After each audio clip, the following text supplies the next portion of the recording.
Good morning, Pokemon fans, and welcome back to our Bochum Regional Championships 2023.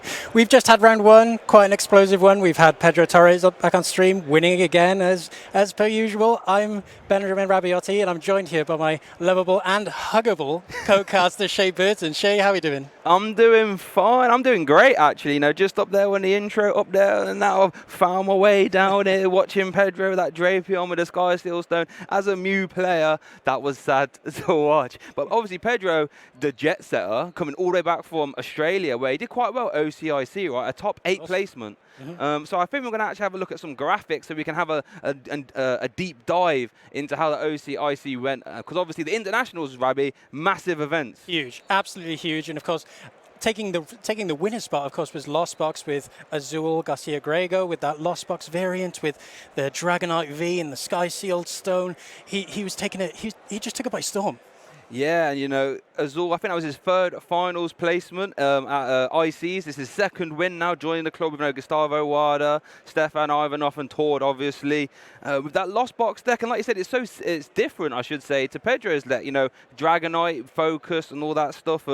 Just a crazy, crazy deck, that Lost Zone box. I think what surprised me about the list was just the one copy of Sableye. Going into the internationals, really confident that with the mirror, just taking that one Sableye, it was really some gutsy stuff. But among all of the other decks, of course, we had Lugia, Mew, more Lost Box variants as well, but also Regigigas making that top eight as well. Is it going to be a reflection of today? I think, I think it's a very good reflection because I think OCIC had 4 different decks in top 4, and that just shows how wide the format is. I know a lot of people think, it's a Lugia format, and I think Lugia, is probably the best deck, but that doesn't mean Lost Box can't keep up, Mew can't keep up, or even Reggie's can't keep up. And as you saw there, we actually had Owen Kammerman make top 8 there as well, top 4 I believe actually, and then Pedro there as well, who are both here. So they're both here competing, and I wouldn't be surprised if they can make that deep one again. Yeah, some strong EU representation in OCIC, and like you said, they're both here. They're jet setters, as you called Pedro earlier. I met up with Pedro on Thursday, and I was just amazed that the passion and the enthusiasm to play Pokemon is just vibrant. It just runs right through him, and you can see that he's made the effort just to come next weekend right back into Europe in the Bochum Regionals. Yeah, it's such a long flight, and it isn't like Lost Box is one of those decks where you'll just get some wins just by doing Marnie, Path, and a turn 2 a Techno Blast with 3 tablets just to win the game. No. You don't really get fast wins with Lost Box. Every game you're having to flower select, make a decision,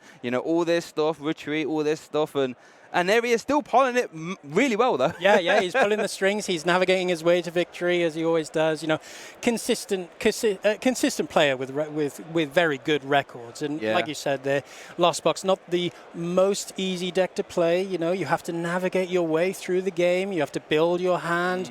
With the flower selecting, it's lost zoning the right stuff. You get those awkward decisions, but he's taking it by storm. Yeah, he is. I think when you've got so many games of it under your belt, must be one of the more scarier players to face across the table. Pedro piloting Lost Box. But here's a question for you, Rabbi. If you were here playing now, what deck would you be playing? It's a good question. My most experience is with Mew at the moment. Nice. It's nice and consistent with the Genesects. It's not too much use of the brain, let's say, than Lost Box. Use of the brain. than Lost Box. But saying that, you do have to give it some appreciation. The Judge, the path, it has changed over time. It's moving away from the fusion strike energies, moving to a more disruptive build with like I said, with the Judge and the path. So using it at the right time and sequencing comes into play. But what about yourself? What would you play? I say it's tough because I'm a Mew fella. I'm a Mew fella. We know. I think what I've seen of Lugia, that deck is a little bit silly. Being able to attach 4 special energy, count them, 4 from the deck. It sure is. Lets you just have so much control over the game, and I really like the way Lugia's gone now, having stuff like Amazing Rare, Raikou, Stoutland, even seeing some Greedent. I think I might run the gambit with a bit of Greedent if I was playing. There's not only variance in the format with what you can play. You can play the top 3. That we know of. We can play Lost Box. We can play Mew. We can play Lugia. But there's also decks out there that still make those good results. We've got Regigigas, of course. We've got Arceus Duraludon that always makes a pop up as well. So and also there's variations within the decks. Lost Box, you know, with the Mirage Gate, you can play, you know, pretty much whatever you want. Yeah, love that. And speaking of playing whatever you want, and speaking of those jet setters, we have Owen Cameron there, Mew playing Mew V Max versus Kim playing Lugia V-Star. So a matchup of titans of the format, as we're working out which way to put his mask. What a legend. And I wonder if he'll be playing the Aerodactyl again, because we saw that get popularized a little bit at OCIC as well. You know, the Aerodactyl, really interesting inclusion, actually. You know, letting you, with that Ancient Star, V-Star ability, letting you attack, I should say, that lets you turn off all your opponent's rule box abilities if it remains in play. Really interesting, because if you can pop that off before Lugia can use Summoning Star, all of a sudden Lugia can't get Archeops in play, so they're going to start twiddling their thumbs a little bit. That's got a little bit of things to watch out for. So if Owen wins this coin flip, this could get a little bit dicey for Kim. It certainly can. And, you know, when we think of Mew, we just think of Fusion Strike Pokemon, right? We only think of the Meloettas or the Oricorio as being a potential inclusion in Mew. But Owen, you know, we know he's a very strong player. And we know that he's going to be testing well, he's going to be preparing well. And when he has some kind of confidence in including the Aerodactyl V-Star in the Mew deck, you know, it just goes to show that it's going to be just as effective. Oh yeah, 100%. You know, a bit of a tag team there with his brother as well. You know, Owen and his brother, you know, really strong. Remind me a bit of Robin and his brother Philip. You know, just I think that must be such an advantage if you can just test with your brother or your siblings, and both know you're at world-class levels. Must just be. You know, imagine that, being able to just test with a world-class player every day without even leaving your house if they live together. It's certainly a privilege I would love to have. Unfortunately, I definitely don't. It's probably why I'm on this side of the desk. Yeah, there it is. That's why we're here. Yeah, certainly. But our players are getting ready now for their round 2, and you know, you can imagine, you know, this matchup is just going to be as explosive as the first. 100%. So looking at the Mew list here, I can confirm that there is Aerodactyl V-Star there at a 1-1. We do see 2 copies of Lost City. Not really relevant in this matchup, but can be good against, you know, Lost Box variants. 1 copy of Big Parasol. That's going to be really important, because the Big Parasol will be able to stop the Amazing Destruction from Yveltal, which is actually a key attack there for Kim, because in case you don't know what Amazing Ray Yveltal does, it basically says whatever's in the active for your opponent is now in the discard pile, because it just auto KOs, and it doesn't even do damage, so it can get around some stuff like this. Just says your opponent's active is now knocked out. And as a Mew player, that attack is terrifying, because you can't really go around it, because there is no other text. You can just attack again. There's that discard energy, so you have to hit into it, and Mew doesn't really want to be hitting into one prize Pokemon. So yeah, that's going to be an interesting wrinkle. We do also see a copy of Silene. So that means, you know, if any copies of Power Tablets hit the discard pile for whatever reason, or even some pieces of the Aerodactyl line, they will be able to come back off a Silene. Yeah, I love to see the Palpad Silene combination. You know, they both complement each other so well. You know, and we can see, you know, consistent choices here with the Lost Vacuum and the Forest Seal Stone inclusion. So strong in a Mew deck.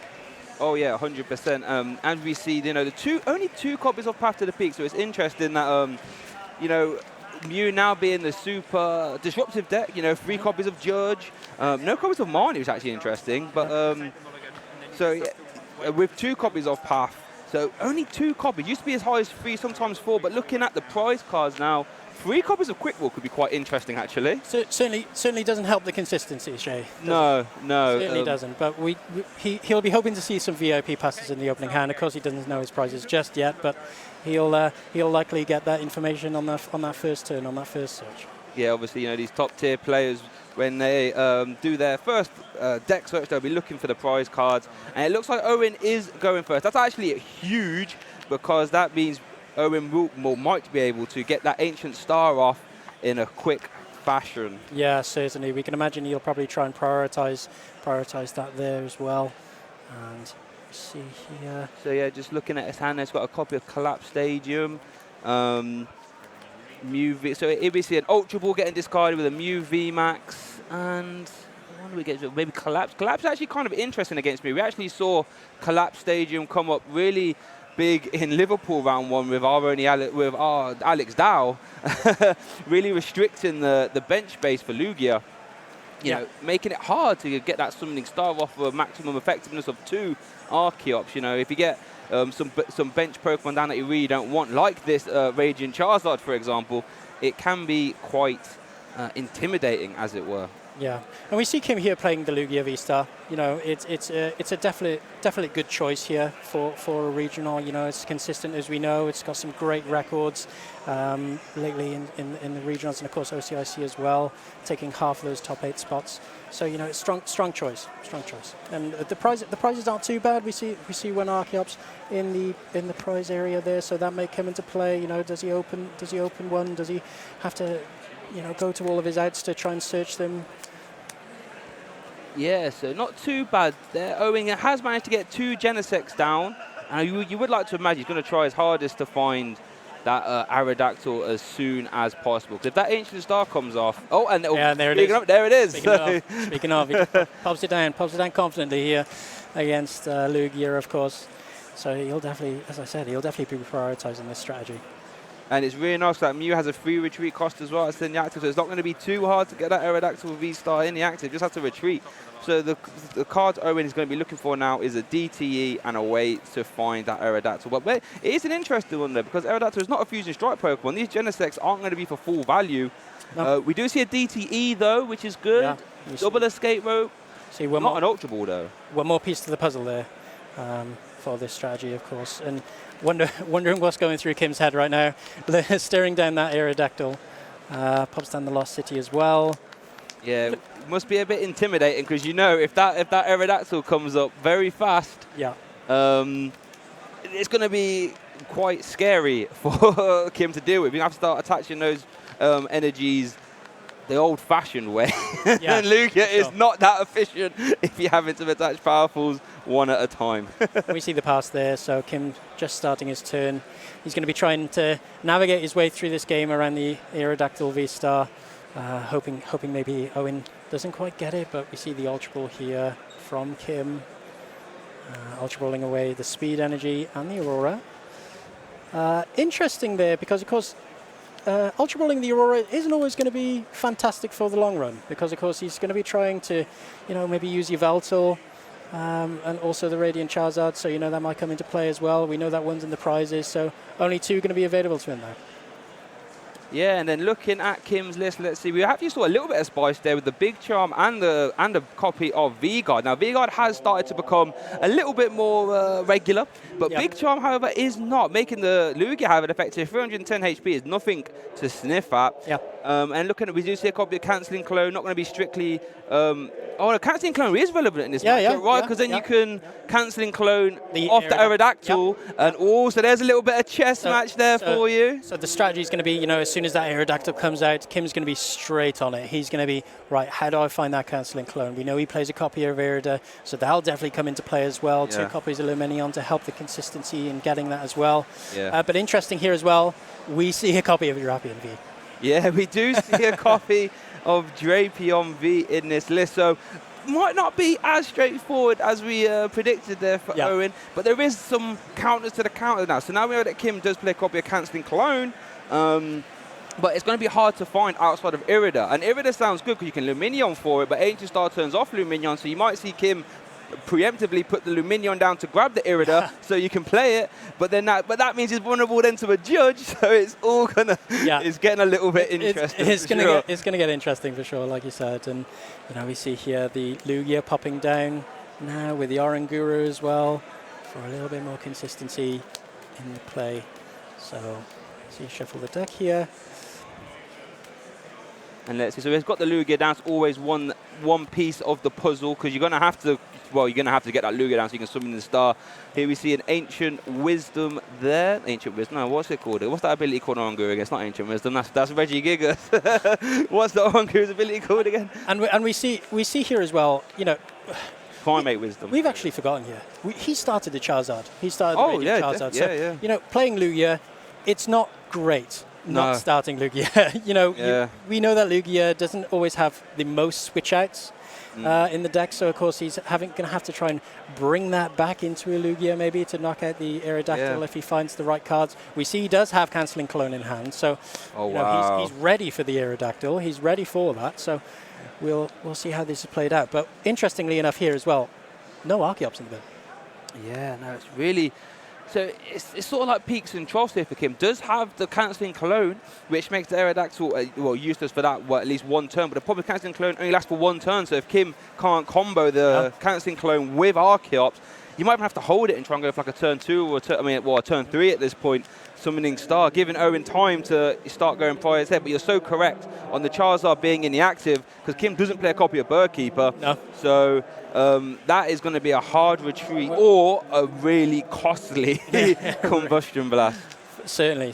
So we see here Owen starting his turn. He's going to be thinking, how do I punish? How do I punish Kim here? You know, how do I punish him? He hasn't got any Archeops in the bin. We know he started Charizard, so hopefully, will I go for a boss play? Will I go for a boss on the Lugia, or do I just go straight for the Aerodactyl? That's probably what he's going to play. So we know that he's evolved there into the Aerodactyl V-Star. So we'll probably see a retreat and straight into that V-Star attack.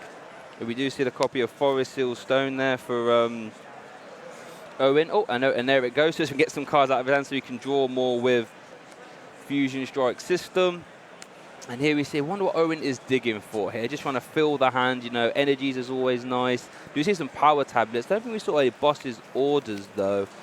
So obviously if you do go for Ancient Star, you aren't going to be doing any damage. Yeah. So just trying to fill the hand, have some options to play off of on next turn. We have to imagine Owen isn't aware of the cancelling clone or all the other out, so in his head he's probably thinking Aerodactyl is going to do me some good value. Yeah, certainly. And it's only going to be a benefit to him, if he gets the Ancient Star off, and the Aerodactyl stays in the active, and if Kim has the slow start, and doesn't get any Archeops in the bin and doesn't get a good enough summoning star from the Lugia V-Star, it's Owen's game to win. Yeah, 100%. And like we said, Kim does have the answers, but it still has to get those Archeops in the bin at the end of the day. Yeah, for sure. As good as Lugia is, I actually spoke to a little bit of this off camera on the way to the venue. As strong as Lugia is, and believe me, it is strong, it does have to get over that initial hurdle. Also got like a little sleeve change there. Little sleeve change. But yeah, it has to get over that immediate hurdle, because if it doesn't, Lugia is twiddling his thumbs. Yeah. So that is the first hurdle. And granted, most of the time, it's an easy hurdle, don't get it twisted. No. But if you don't get over it, the game can get away from you really fast. Yeah, certainly. And like we said, we spoke about it earlier, and we see there the Ancient Star. So yeah, just trying to work out. Yeah, it looks like they are still playing. So, and as it kicks over to Kim's turn. So if you're Kim, what are you trying to do here?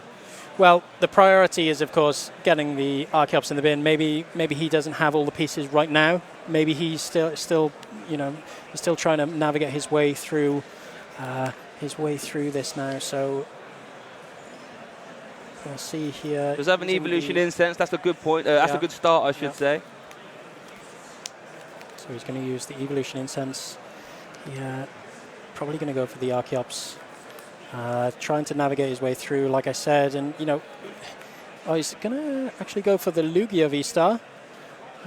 Looking for the Evolution. Of course, it is a very easy knockout for Mew on the Lugia. We know it's only one power tablet and a DTE. We know that Owen's nice and ready with that Mew V-Star on the bench. He's going to be sharking out some Lugia Vs, of course, and trying to punish the slow start from Kim here, like I said. So we see it here, the two powerful energies coming on to Lugia. And so let's see. Making a decision here whether he uses that second Evolution Incense. Oh, it's just a pass, actually. Yeah, it looks like just a pass. So Owen started his turn there. didn't see that. But of course, nice and confident. Retreats straight into the Mew and just takes a straight knockout on the Radiant Charizard. Yeah, which is interesting because Mew, like we said, doesn't really like taking one prize knockouts, and that actually gives Kim a little bit more bench space, which we know is important. Because that Charizard, you don't really want that to be down until the end game. Yeah, it does give Kim some bench maneuvering room. But wait, was that a research off the top? No, we see a quick ball, so a quick ball could grab, so like a research or something or anything like this. But then that's going to put a Luminion down, and Oh no, you can't limit him because your Aerodactyl's still around. Yeah, oh wow, so yeah, this is trouble. This is trouble for Kim for sure. If he can't, like we said, if he can't deal with the Aerodactyl straight away, you know, he's going to come into a problem, you know. And now it's just requiring more pieces, right? We know the Aerodactyl's on the bench, so he's going to have all of these pieces like Boss, then the cancelling clone. And the cancelling clone, yeah. And it's the sort of thing. Then the summoning star, but of course. Oh wow, this is I mean, a big turn. That is a low. I mean, like we did say that if Lugia doesn't get the Archeops out, it could be a bit slow, but that's still 3 powerful energies. That is. It's quite a few. Yeah, that is a lot. Quite powerful, I must say. There it is, getting the funds out around. Nice and early round 2 of things we love to see. Yeah, we're only just selling the dad jokes. But we talked about the bosses and the cancelling clone, but he actually drew into boss, and I'm guessing with ancient primate wisdom, preserved the cancelling clone. So. Yeah. The boss cancelling clone summoning star turn might be live. It's just, can Kim get full value? Looks like there's a Luminion, 1 Archeops in the bin. So if Kim can get his hands on 1 more Archeops and get it in the bin, we'll be able to get away with this and get a summoning star out. Yeah, like I said, Owen's trying to punish this unfortunate start early. Yeah. We know he's taken out the Radiant Charizard. He probably would have liked to have taken a knockout on the V or the V star. Yep. Of course, taking a knockout on the V star, he's going to have to find more pieces, of course. But you know, 2 prizes is 2 prizes. Yeah, no, 100%. I tell you what, this Lugia is looking scary. 3 power range and a big charm. You can't really deal with that in a very easy way. No. And make no mistake about it, Kim actually plays 1 copy of Cheren's Care as well. So if this Lugia tanks to hit, might be able to preserve it, go into a new one. Yep. And don't forget, Kim does still have that Drapion cutting about as well. So if that Aerodactyl does get KO'd, you know, could be interesting. Yep. And what's interesting here is getting the Yveltal out, of course, but we know that he hasn't got access to 2 of his Aurora energy. We know he doesn't play hiding energy for the extra dark energy, so he's going to have to try and probably nab the Aurora energy from the prizes, maybe. Yeah, looks like it, and I guess Kim isn't to know. But obviously, looking at the prize cards now, that would be one of the later prizes Kim would take. I think you're 100% correct there, or maybe even just trying to bait Owen into going after after the event, or like leave my Lugia alone, go after this. Because I guess, you know, in Owen's eyes, Owen doesn't know Kim plays a Drapion. That Yveltal might be the only way that Kim can take a knockout. So Owen might be, oh, let me just get that out of the way. But obviously there is one count and one additional counter to Drapion. Is that Path to the Peak there as well? Yeah, the Path to the Peak is there. And of course, as we know, as Mew players, we like to try and at least stop the Drapion with Path and then try and Lost Zone it. But we know that he's already used one of his Lost Cities. Yeah. You know, it's not common that Lugia will play Drapion. So maybe he's going to be punished here. Yeah, and it's interesting because if you're Owen, had the opportunity to grab the Path to the Peak, but you probably wouldn't think, oh, I need to Path and Aerodactyl at the same time just to increase my double up on the ability lock.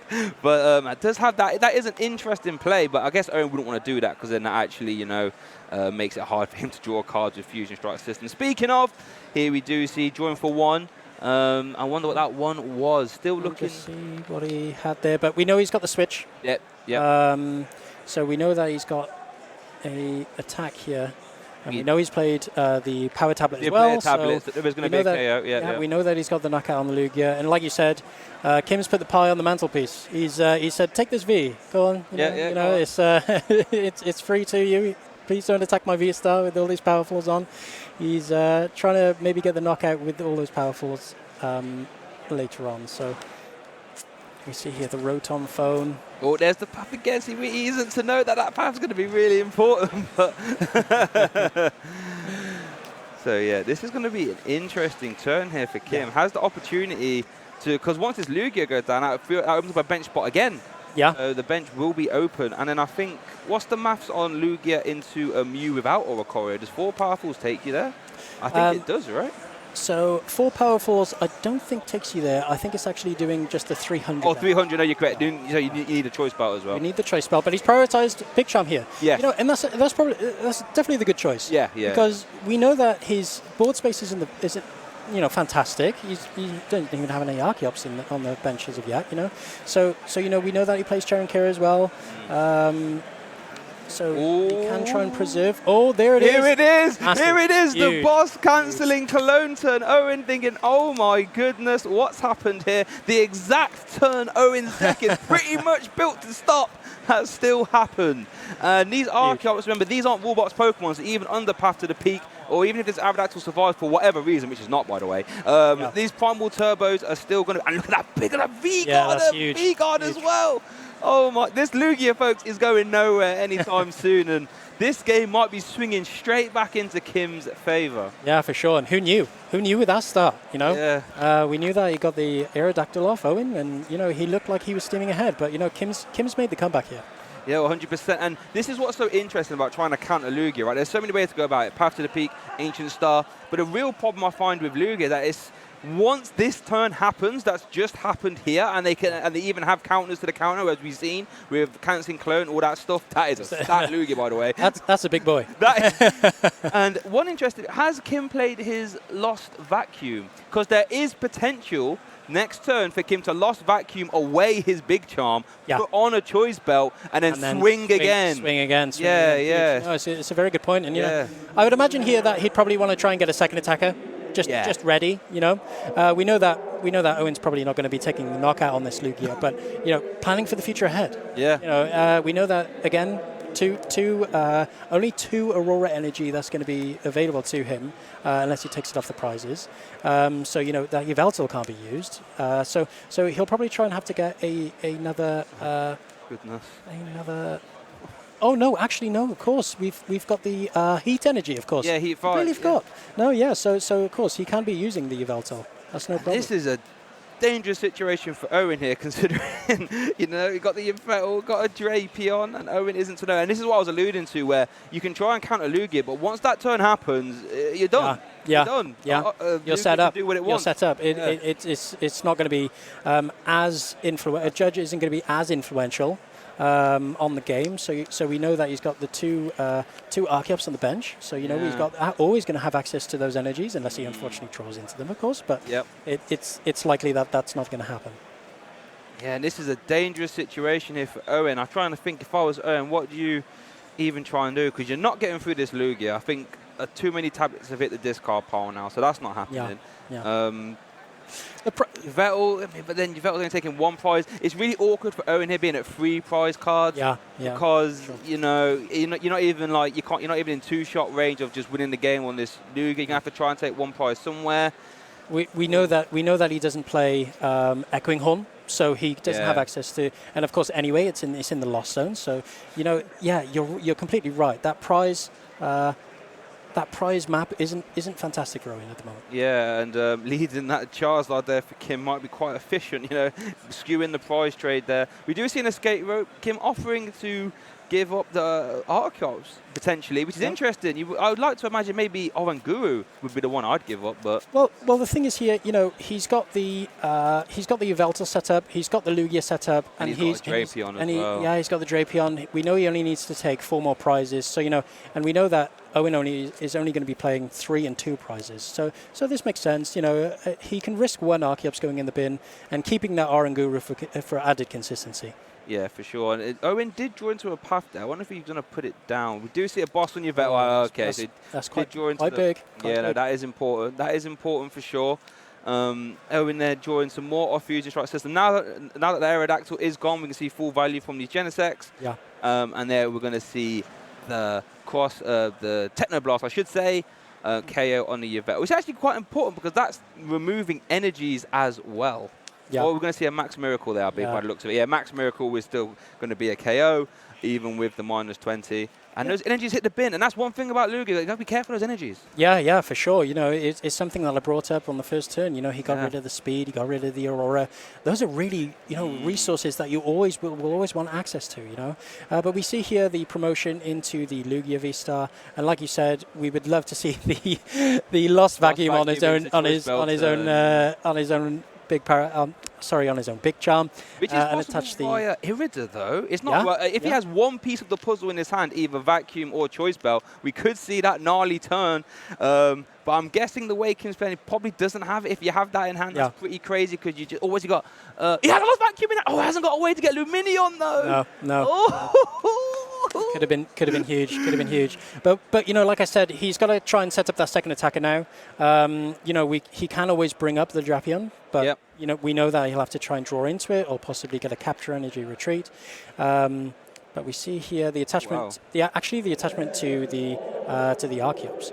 Interesting. I wonder if Kim could just go for a boss play into the Genesect, go down to 2 prize cards, and then just bench Drapion and be like, well, you can't get rid of both these threats. Like, no, for sure. Go on then. Sure. So that could be one line there for Kim. Could also still Oranguru into a ball search card for... Go on, Oranguru, do it. Go on, do it. Go on, do it. Will he get What was it? Oh, he's playing it fast. What was it? He's looking at his deck. He's looking at his deck. We can't quite see, but so boss in hand.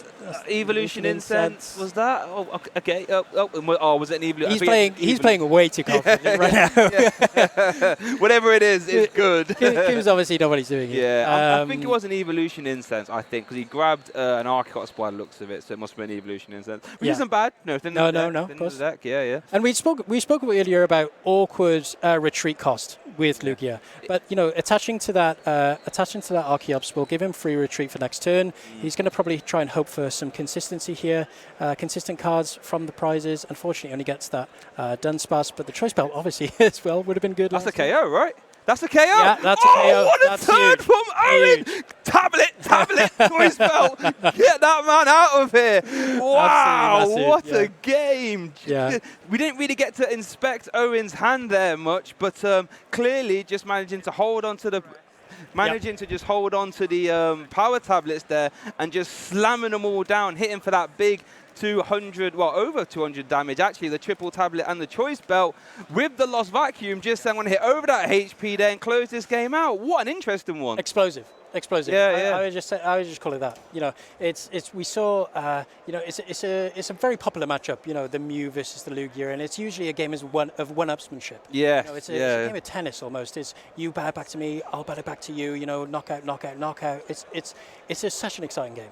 Yeah, and then that's just the explosiveness of Mew, though, being able to just add those multipliers. And we've seen cards like this before with like Electro Power back in the day, being able to just upscale your damage and just basically say, in theory, whatever's across the board, if I have the capabilities in my hand, I can just remove it. And that's where we saw, even though Kim was able to overcome that slow start, eventually getting in the Summoning Star off, having to give up the Charizard and the Lugia and then the Yveltal, all those sneaky extra prizes did come back to bite him as the triple tablet turn, just managing to close it all out for Owen. Yeah, and who knew? Doing 30 more damage is always good, right? Yeah. So, you know, it can really pop off. It can really pop off for sure. So, you know, we'll be hoping for another explosive game like that. You know, Owen will be going in as probably second. So Lugia will be able to start the game, maybe prioritize getting those Archeops in the bin early, if he can, that is. You know, we didn't see that in the first game, but not that it was so much of a problem. He probably would have liked it to have been a lot earlier. But, you know, we'll be hoping for just as good a game as that. Yeah, and it's interesting because as Mew going second, Aerodactyl becomes not as attractive. You might just want to just do the old path and pray strategy and hope it's proven. No, it works though. Old path and pray. Like at the end of the day, if your opponent can't use abilities, they could just be there twiddling their thumbs almost. And we did see, even though Kim managed to overcome the hurdles, those prizes he had to give up, come back to bite him as Mew can just, you know, uptrade. And it's really interesting because we saw, you know, Drapion in that list. We saw Cherin's Care. So many different, the Canceling Clone. So many techs for the matchup, not quite swinging it back into the face. Speaking of Path to the Peak, though, Owen only plays 2, and one of them is in the prize card. And like you said, going second, it's probably going to be most likely he's going to go for the strategy of Judge, Path. Did you get it? Yes, that is it, yeah. So we'll see here, Kim just putting his basic Pokemon down, and we'll see his prizes shortly. There we go. See Serena, Archeops, Lugia, and V-Guard. Now, one interesting thing, I think the prizes are okay for the most part, but one of Kim's concessions here to fit all this stuff in. Normally, these Lugia decks playing 2 Boss, 2 Serena. Kim is only playing 2 copies of Boss and 1 copy of Serena. So Kim, as it stands now, only has 2 Gusting options. But here we go, on to game 2. Kim is currently 1 game down. Owen is 1-0 up in all that thing there on that red. That is not. and he's definitely got the best star of the deck in the active. Didn't get to play a lot though, so there's no Archeops in the bin. That was just a quick pass. That's huge. Just a quick that is pass. massive. Owen looking to play that VIP pass there and get rolling. And you know, if you're a Mew player, if you could, it looks like, is he prioritising? Was that an Aerodax when he moved to the front, or 2 Jennies? I can't. Oh, it was a Mew. It was a Mew. It was a Mew. Yeah. So anytime you get those VIP battle passes, you are licking your lips. That's things you want to see. Such an incredible card. You know, if it's in your opening hand, you can get 2 copies, 2 basic Pokemon, put them straight on your bench, but only on your first turn. Yeah, and noticing the slow start from Kim here, you know, he didn't even play a card apart from the powerful energy, you know. So, would Owen maybe still go for that play of Judge Path? No, it's a very interesting thing you have to consider because, yeah, playing no cards. Now, this is sometimes the sort of Jedi mind tricks you get in Pokemon. That could be a very lit turn 2 hand for Kim. I've played many of people before. You sort of feign the bad hand. You're like, oh, no playables. What am I going to do? Next turn, like, oh, I would have scooped if you didn't play that. Yeah. It would have been those old fables. But, you know, we see here, strong start here from Owen with Mew, and such a consistent deck. You know, with the Genesect and the draw power that it has, it seems to always have that chance, you know, just on the pure setup. I think that's one of the main reasons why Mew can hang around in format. Not necessarily, I mean, it does have the big one-shot potential and all that stuff. But one thing Mew does do is just set up every game. It's really rare as a Mew player to not at least get a couple Techno Blasts off or anything like this. And sometimes, you know, for an event, might not be the best deck. It's got a big target on his back. We see in Drapion, for example. Sky Skill Stone, which you saw there from Pedro. But even though it has got a target on his back, still very capable of winning games. We see the Cram. That's the Tails, unfortunately. That is a Tails. And that's worth noting. That was a Lost Vacuum went there, which we saw win game 1 for Owen. So. And interesting here, we see the V-Star in hand and the Judge. He can hold the V-Star for next turn. We know that Kim's got the Lugia in the active. You know, does he evolve into the V-Star if he can? You know, does Owen hold on to this hand? Ooh, he's really debating, isn't he? Yeah. You see how many cards are in your hand. Opts to play the Lost City, so there will be no path to the peak. Yeah. You can only play 1 stage in my turn. We know that he also discarded the 1 V-Star, the VMAX as well. Yes. So you know, he's probably going to have to keep that. Right, what has Kim got in his... That's not fantastic. That's going to be a Marnie and Prey. Yeah. Now, what are the chances that you can Marnie and then get 2 Archeops in the bin with a Lugia V-Star? Probably not too high, but I think Kim has to, otherwise he's just going to attach and pass. We don't want to see a read the win. Big Marnie here for Kim. Absolutely huge. Let's see, can this Marnie keep him in the game? And the thing is, Marnie, when you Marnie a Mew player, if there's no path, they're just like, lol, I'm just going to Fusion Strike system anyway. What's he got? Can't see collect. Does have a Lugia V-Star though, but no way. Capture energy as well. He can hold on to that potentially for the Drapion. He can evolve into... True, actually. That's a good point. He can evolve into the V-Star here as well. But unfortunately, no way to get rid of that Archeops. No, it does have Oranguru. Oranguru could save him if it's a well-trained Oranguru. Could. Do you go for the capture before, though, so you can increase your odds of finding an Ultra Ball or a Quick Ball? Well, this is the thing. I mean, you can get the capture energy and get the Drapion out, but if you don't... Oh, no. He Primate Wisdom into another Archeops. So close. So he's using the capture energy. Okay, so... Do we see a Drapion retreat just to try and take some prizes? Yeah, we could. And we do. Yeah, it looks like we do. So he's opting to get the Drapion out, but... Lost City's in play. So, you know, as soon as this Drapion takes a knockout, Owen's going to be thinking, well, get rid of that Drapion, straight into the Lost Zone. Yeah, and as we can see, Drapion's taking 3 prizes, sometimes 4 prizes. Yeah. I think Owen will say, you know what, if this Drapion just takes 2 and I'm staying into the Lost Zone, I'll take that. I'm happy with that for sure, yeah. No, for sure. And you know, you always want to maximize the benefits with Drapion, you know, so it won't be taking those 3 prizes as you said. It'll just be taking the 2. Yeah. So that could come into play. It's unfortunate that Kim's had to use it now, of course, but you know, Owen's thinking this is fantastic. Yeah. You know, I can just easily knock this out with the Mew VMAX. You know, I only need the 1 power tablet. So we'll see how he navigates this way. Yeah, I'll definitely take that as a fellow Mew player. For Drapion's just taking 2 prizes, that's fine. And unfortunately for Kim, those prizes weren't very good. No. I think it was a speed energy and something not great. So Kim will be relying on the top deck plus Primate Wisdom. And Owen's just going to go off to the races here and just be like, right, I'm just going to KO this Drapion. Maybe even try and find out 1 copy of Path, because that's going to be really interesting. Because one thing you do in the Pokemon TCG is just ask your opponent questions, you know, can you remove this stadium? Can you get Archeops in the bin? There's the power tablet. And he's going to be straight into drawing some cards. There's 4 Genesect on that bench. 4 Genesect. And that's one of the big advantages to playing. There's the Mew VMAX. I think there was 2, yeah. Yeah. 2 VMAX there is plenty of choice.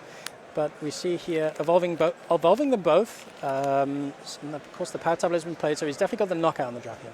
And it's getting Lost City as well, so yeah, you probably never play Path to the Peak here, actually. No. But, and that's one of the big advantages to playing the 4D2E version of Mew over the Fusion Mew that we saw in round 1. And we see a Judge. Now, this is interesting. This could get Kim back into the game, because bear in mind, Judge is not like Marnie, so those 2 Archeops are possible to get drew into, so we might see, you know, 1 Archeop, Quick Ball, Ultra Ball. Owen isn't to know that Kim's hand was very bad, but might have actually opened the door here for Kim. It's definitely testing Kim here. You know, is he going to pop off like he did last game, sorry. You know, it's a question that this Judge is certainly going to be asking. And like I said earlier, Owen's going to be thinking in his head, did you get it?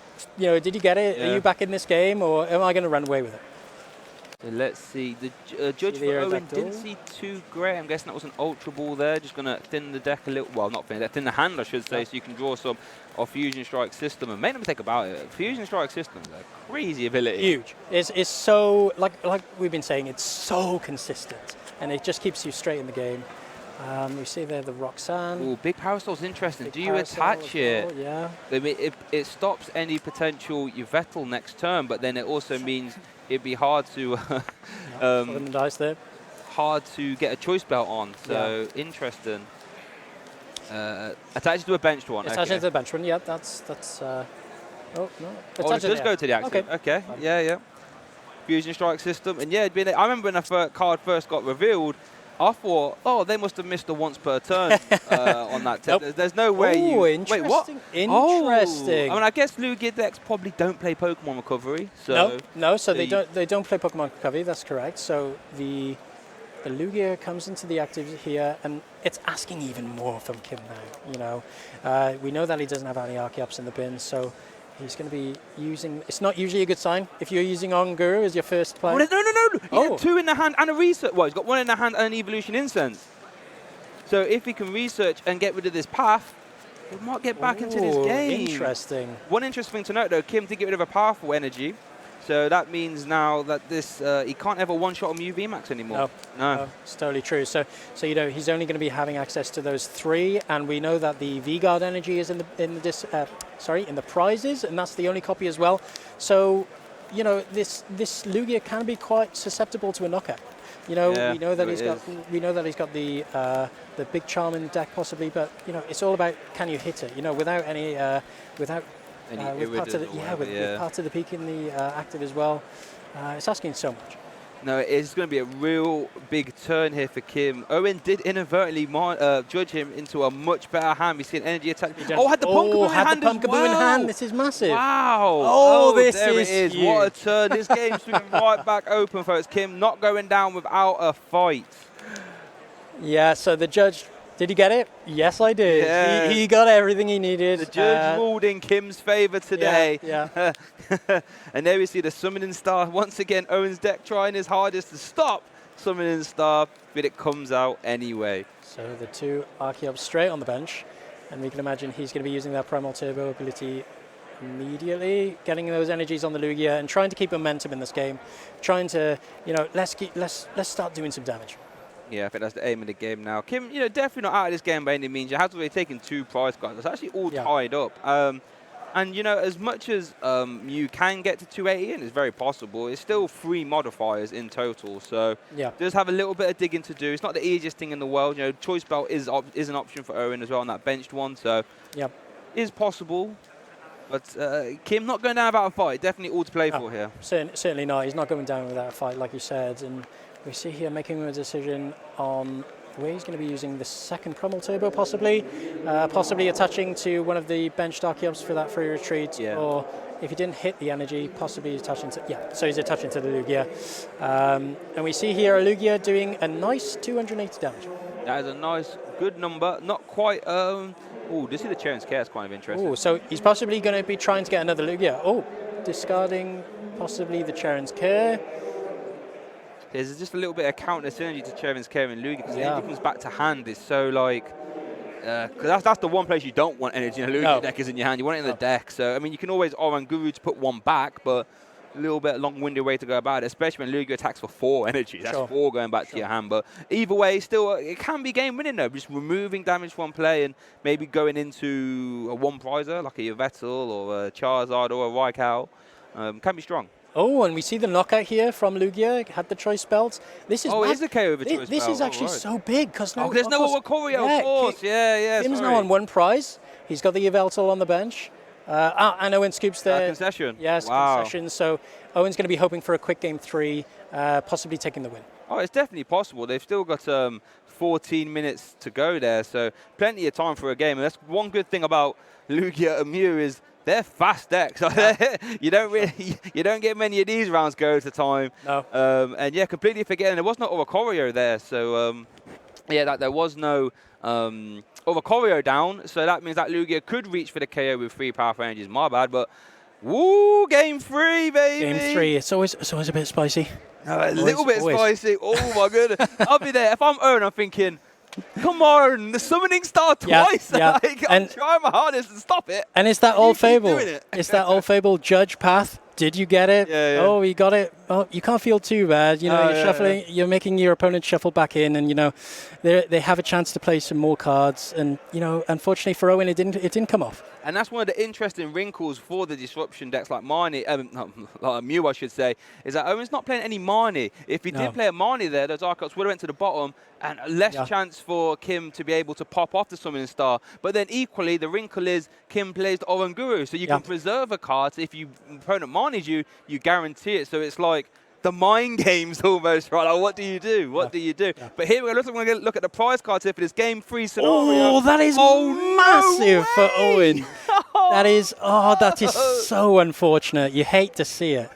And you know Owen's going to do that deck search, trying to find that Aerodactyl, and he's just going to be like, nah, not today, not on stream for everyone to watch as well. So unfortunate. And you know, this is the only reason you play it, really. No, it is. It's the only reason. This is the only reason when you're playing against Lugia, and you're going first. Here we go. Let's look for reactions here. Owen's going this fast. He's going to think, wait a minute. Wait a minute. And it's the second one. No, surely I didn't prize it. No. No, look again. Here's the second deck search, and he's like, wait a minute, it's not my hand, is it? No, let's check again. I've been there before many times. Unfortunately for Owen, the more you shuffle through those cards, they're not going to change. The more your heart just drops into your stomach, you're like, no, not like this. No. So now Owen's game plan is probably going to be, it's going to have to be Path and Pray. Yeah, for sure. And that is not a strong that is start not either. great. Not Looking even at Kim's start. Kim's got it all going on. Not even using a Genesect there either. You know, it's hands that clogged.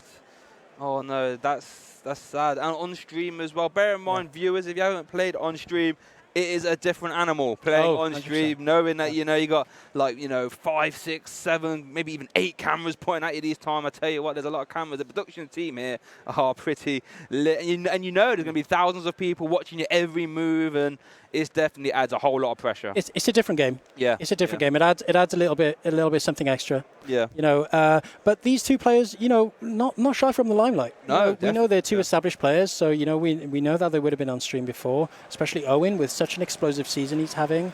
So you know, they're no strangers. No, 100%. So looking at Kim, does have a lot of Ultra Balls in hand, which is nice. Your Ultra Balls can find these Lugias, and then you Arc-Up, I should say. Then you can discard them to find your basic. Does have a Luminion as well, so could even opt to just Luminion for the research. Yeah. Fill the hand of Archeops and then research them all the way. It's also an option. It all complements itself so well. Yeah. You know, you get the Ultra Ball finding an Archeops, you know, and like we can see here with, using the Evolution Incense to find the Archeops, discard it with the Ultra Ball, find a Lugia, you know, all the pieces come together.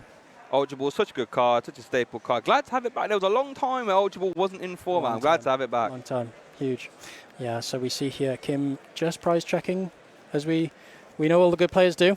Gotta be dumb. That's my one tip for anyone at home. If you don't prize check, do it. Oh, I noticed a lot better results when I started prize checking, trust me. yeah. And we see here, and the prize is not too impactful. No, I mean, one copy of Aurora you could argue is a bit annoying. Oranguru, we have seen Oranguru get used a lot actually, and look at this. The Luminion straight down, and there's and the straight for the research. Yeah. Possibly hoping for more pieces to get some more Archeops in the bin. Yeah. But again, Dunsparce, not the best starter. No, and Owen probably doesn't want to take that prize either. I mean, you could argue that, Kim will probably be throwing up some one prize at some point, like a Yvettel, so it's not too bad leading it. But, Kim just wants to try and, Owen wants to try and take two prize KOs for sure. An interesting thing about this board state, he's got 3 Pokemon down. So he must leave the space for the Archeops. So we know now he can't bench the Oranguru because he'll be wanting to get the most out of that Summoning Star. Yeah, and then that could be one interesting way Owen can try and claw this game back is that collapsed stadium. If that collapsed stadium can come down, that could actually, you've led Dunsparce, you've put Luminion down, you didn't really want to do. Collapse could have a little bit of an impact, as it were, as we see the heat energy, I was going to say, attached to the Luminion. Kim would decide, maybe not. Let me just have a little think. Heat fire is interesting, Not only does it provide the fire cost for Yvettel, but it actually, in some scenarios, give that Charizard, 190 HP. That's huge. That's massive. A big number. So, interesting. I think I saw 3 powerful energy in that hand. Oh, really? That's not great. Speaking of hands, let's see what Owen's got. Does have a Lost Vacuum, and there goes that big charm. Yeah, we see him starting to play cards. Was that a judge? It's a judge. It's a judge. So here we go. I mean, Owen isn't to know that Kim's hand, you said, probably wasn't the greatest. And we did see Judge sort of rule in Kim's favour last game, as it were. So maybe the judge is going to try and do a bit of a split decision and give Owen a good hand and, limit Kim. Let's see what this game. Again, these are like game-defining supporters, Judge and Marnie. So let's see what Owen gets here, first of all. I see a Cram, a Quick Ball. And I think what Owen would like to be seeing here is the escape rope. The escape rope play, Yeah, he sees 2 prizes on the bench. He wants to capitalize on this again. Kim not being able to get the Archeops in the bin to use that Summoning Star. So we see a Quick Ball opting for the big Parasol. Interesting. Wow, interesting, yeah, that is. But I guess, when you're in a game 3 scenario and your main game and your sort of A game plan, Aerodactyl's been prized, you're going to have to sort of take some risks here and just be like, well, let's just hope that Kim, I've just judged Kim, only got 1 Archeops in the bin. Let's just hope. There's a tablet, so we are going to see a KO if a 2-prizer. There's a Collapse as well, could come up. Huge. So here's the... Doesn't find the escape rope. Doesn't find the escape rope. We know he's got Cram in hand, so it could be a good old Cram flip. There's a Cram away Ultra Ball, I think. Or no, just playing... so playing not looking to do the Collapse. Okay. So we know that 1 Genesec's in the prizes as well. Yes. But we know he can get out of Mew, so he can try and maximize those other Genesecs on the board. Yeah, no, that is... And that's one thing about playing the DT version. You can put down 4 Genesecs. When my first game is going from Fusion to DT, I'm like, oh my goodness. Let's see what we got here. We do see the stone. The Forest Seal Stone. Forest Seal Stone, so we might see the escape rope here. Can't go for the boss, obviously, because we did see Judge. And we actually see the other Courier now as well, which should actually come in handy. Yeah, could. Very much good. So be really interesting to see what it gets off this Forest Seal Stone now. Yeah. Is it going to be the escape rope? You have to imagine, you don't want to take this 1-prize KO, especially knowing that Kim plays Drapion. So you don't really... So you could even see a path to the peak even as well. Could be an option. So we see the Chromatic. I'm going to try and say, right, I want to search 2 cards this turn. Here we go. It's a head. And it's a head. It's a head. Chromatic's such a strong card. Let's see what he gets here then. Escape rope. Okay, there's the escape rope. Go on, Ram. You called it, baby. It's not my first rodeo. Not my first rodeo. So getting the escape rope from the Chromatic. I wonder if we'll see Forest Hill Stone for a path as well then. Yeah. And the prize, so he's opting to go for the Lugia. Interesting. Wow. So what's interesting here for Owen is that his prize map, his navigation towards winning the game is set up already for him. There's 3 2 prizes on the board. Kim's opting to sacrifice the Lugia, possibly using the Luminion for the shuffle-in effect. Yes, yeah. He wants to stop Owen getting in the most prizes he can. 100%, yeah. That Aqua return really good against 1-prize decks, but like I said, in this scenario as well, been able to remove it from play. And it was the path of the Forest Hill Stone. I love that. And there's a Techno Blast for the KO. I love it when players do that because it just makes it nice and easy for us. Okay, what has Kim got in his hand then? What did Judge?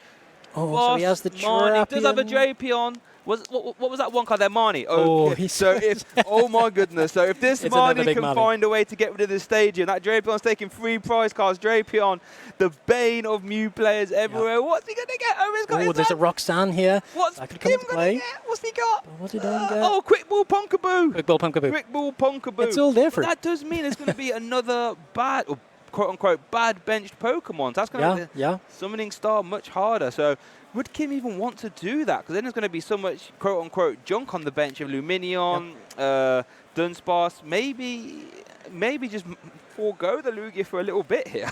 Yeah, so Kim's probably thinking, do I keep the momentum going here? Do I, it's almost like you have to use the Drapion here because it's going to be on Owen's mind the entire time now. Oh no, he has Lost Vacuum in hand, right? Was that a Lost Vacuum?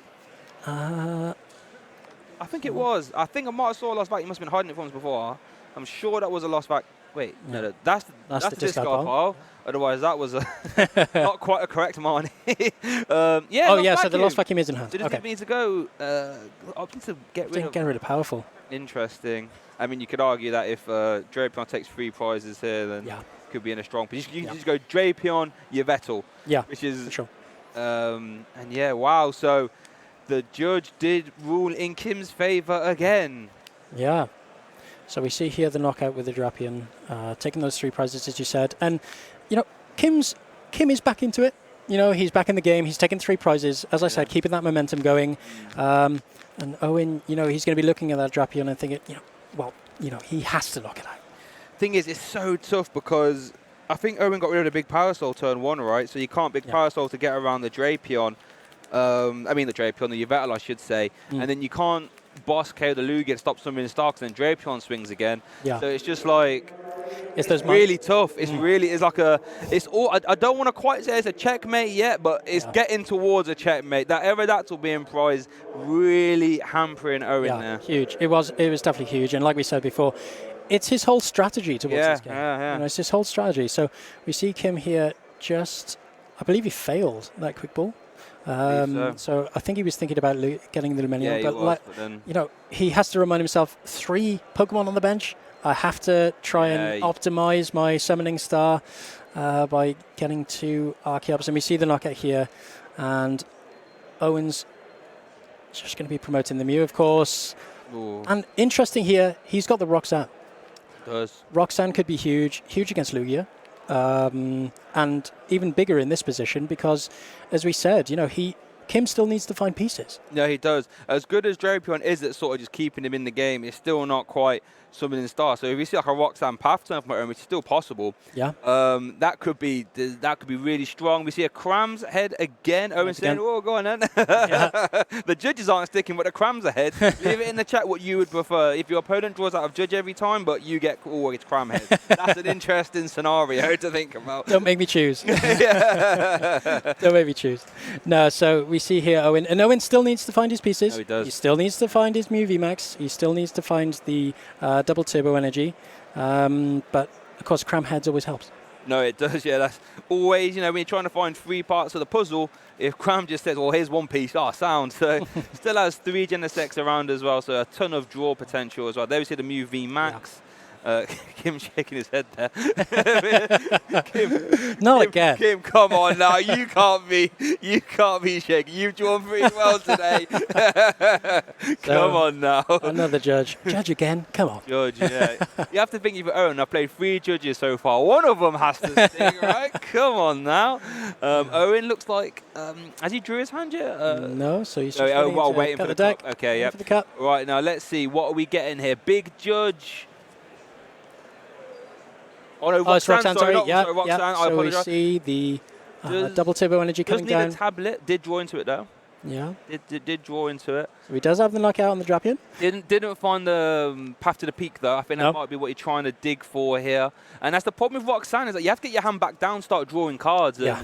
We're going to see the Rotom Throne for Rotom Throne. Rotom Throne is interesting. That's something that the Cameron brothers are actually popularising. It's a card that quickly fell off in Mew decks, actually. Yeah, totally. Like at this time a year ago, you would have seen Rotom Throne in as high as a 4 count sometimes, but now not so much. But the Cameron brothers saying it's really effective. No, yeah, it's added consistency. Yeah. The Rotom Throne, like you said, it stayed away for a while. Now it's coming back, and players are finding, how effective it really is. Yeah, looking at top 5, isn't it? You put one to the top. really strong, almost like a trainer's mail. And when you combo that with Genesect, just means you can try and find, because one thing the Cameron brothers are doing with their list is they're sort of slimming down on stuff like Boss, so they can fit in extra cards like the Roxanne that we've seen and stuff like this. So being able to sort of thin down cards counts in total, but as the Rotom phones, you can try and find the ones you want when you want them. Interesting way to go about it, and they're very successful, so clearly it works. Yeah. Doesn't look like finds the path to the peak, though. Does have another Rotom phone and one Genesect left. Yeah. Does have another Rotom. He has Quick Ball to Thin, and as we always know, thinning is winning. Thinning is winning! Thinning is winning in this game, you know. Continuing on the dad jokes there. Thinning is winning. Oh, and we see it. We see the path to the peak there as well. Just did he get it off that one? Yeah, I was too busy clapping my hands from your Thinning is winning. No, stick around. Oh, you've got me all weekend, baby. I ain't going anywhere. So we see the path to the peak being put onto the top of the deck there, and using that last Genesect. Now this is really... time has been called on this turn, I think, by the way. I've just realised, I believe. We'll try and get confirmation of that. But it looks like time has been called. But both players can still win. Both players can still win. Both players can definitely still win. Time has been called. I think this is turn 0. We'll try and get a confirmation on that as well. But there is the path to the peak just asking Kim questions. This is an amazingly close game right now. No, like you said, both players can still win. Yeah, both easily. So, Drapion. There goes the Drapion. Dunsparce in the active. Dunsparce, what am I doing here? Now, what has the Roxanne, I should say, given Kim? 3 cards in total. That's one good piece of the puzzle. That's one good piece. I'm assuming it's turn 1, by the way, for everyone at home. That's like Kim is... That's a pass! Oh, that's a pass. That is a pass. Owen will just be looking for switch Boss. He does have Boss in hand, so... There's a quick ball. Would have liked to see that earlier. But, no. Does he have a way to remove this path? That one, path is great, but it also does... there's a lost vacuum. He does have the lost vacuum in hand. And he has a cram! Yeah. So we could see the cram heads. Could be all riding on this. Here we go, big flip! Oh! It's a 3. It's a 3. Does still have a ton of draw, though. That deck is thin. That deck is very a thin deck right there. 3 Genesects available. I'm assuming they are available. He hasn't just turned them back yet. So using the lost vacuum. I think there's the lost vacuum. Getting rid of a Genesect. And the Forest Steel Stone. Oh, has the stadium in hand. Yeah. Oh, my goodness. Didn't even see that. And here we go. There's a switch. Did he have the boss? It's a switch.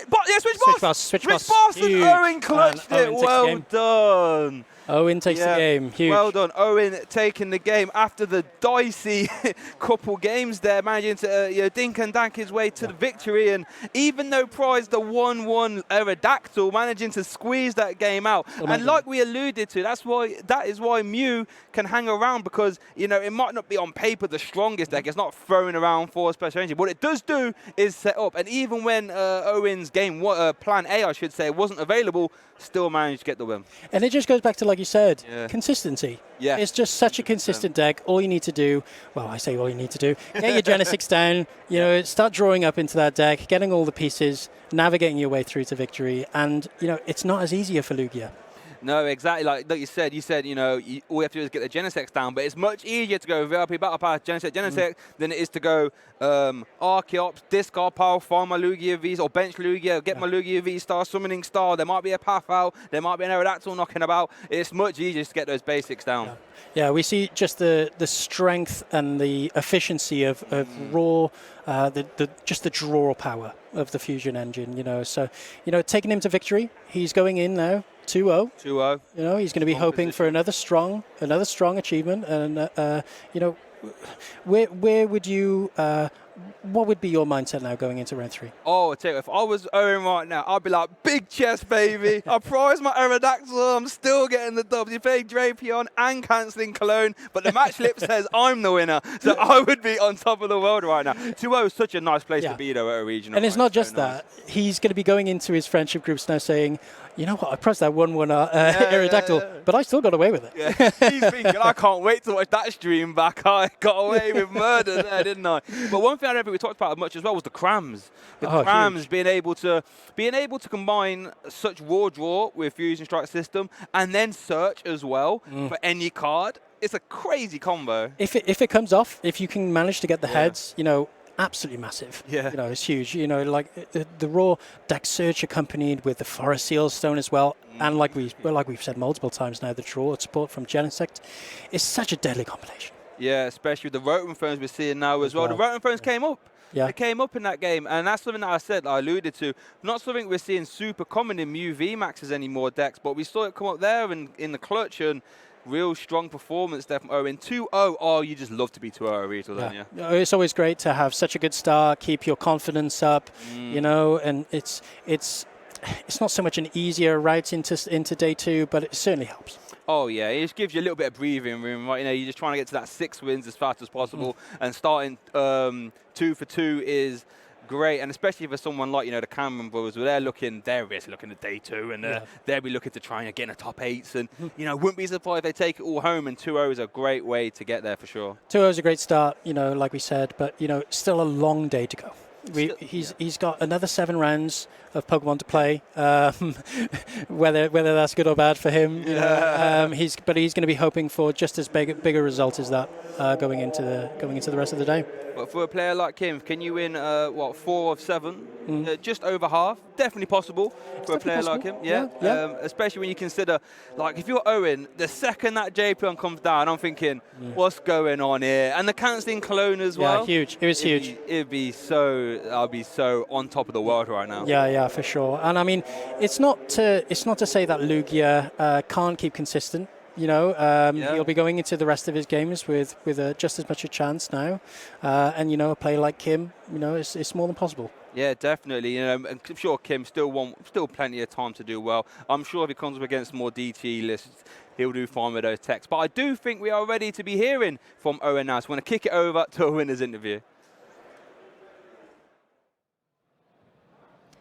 Hello, and we're back with a familiar face, the winner of our round 2 feature match. Owen, how was that for you? It was amazing. It was a good matchup, and although it was close and a tight match, I loved it and won it. So yeah. Honestly, it was riveting. I'm sure that no one can argue with that. How on earth did it feel in that first match with that Aerodactyl down? Well, I felt in a really solid position, and then he played the cancelling clone, and I was like, I was really hoping he didn't play that. And then I still managed to close it out, and then he also had Drapion, and it went from a very solid position to a very bad position to a very winnable position. It was, I was really happy I drew the choice belt from the 4th prize. That was essential. There was so much back and forth. I could feel the nerves in the room. It was just amazing to watch. Is Cancelling Cologne really a card that you did not want to see today? I mean, I thought it would be fine if I could just Aerodactyl and judge them, and there's small chance they hit their 1 Cancelling Cologne, but then when they hit them, that's, yeah. It's all you can do at the end of the day is judge and just hope you really don't see those cards. And then, like you said, that prize card came in essential, really. So it was really, really fantastic to watch. I think everyone was on the edge of their seats. How did you feel the other 2 games went after that? Because it felt stacked against you when you knew the deck list of your opponent. Well, game 2, I go second, and it's also like, if he already played Cancelling Clone and the Drapion, so I felt like I was fated to lose at least this one, and I was thinking about even scooping that game like 5 minutes in, just so I could have the time to close out the game. I would go first. But then he started mediocre, and I had maybe a chance. I wanted to play it out, but then in the end he just ended up winning anyway. Game 3, seeing both Aerodactyl pieces priced. I mean, okay, fine, happens. Scary. Yeah, I didn't have a pretty good start, but then he didn't either, and all went back and forth, and the Roxanne and just came in clutch. It was brilliant. Like, both games were close, and then at the end there, you had that final match to seal the deal and really bring it back, and it was just extravagant. How did you prepare for the event when you knew that people would have a huge target on the back of your deck? Yeah. So, of course, I top 4'd Oceania last week, and I did take that into account. Like, maybe as the only European player that got top 4, they'd look at my deck and think maybe they counter it. But Lugia would counter it with just the Cancelling Cologne, and I felt like that was winnable. But not Cancelling Cologne and Drapion. But it happens, I guess. Yeah, they really tried everything in the logbook against Mew, huh? Yeah. And other than that, I haven't seen anything scary just yet. No Lost Box Drapion, but we'll see what the next rounds bring. I think considering how well you did there with pretty much everything that Lugia could throw at you, hopefully today's going to be the one as well. I hope so. Fingers crossed. That's incredible. So what exactly did you do to test for this event? Did you do anything different? Did you have time? I mean, I barely had any time. I just came back from Australia, right? Yeah. So I was on Tuesday, and although I was messaging in like the times in between with people, but there was no time for real testing. And although I had one other options than Mew, I had tested a bit on the Friday, and it was just not enough to say confident I'm bringing this deck instead of Mew. Mew still felt like a solid pick, and now I can play it even better because I've played a full event with it.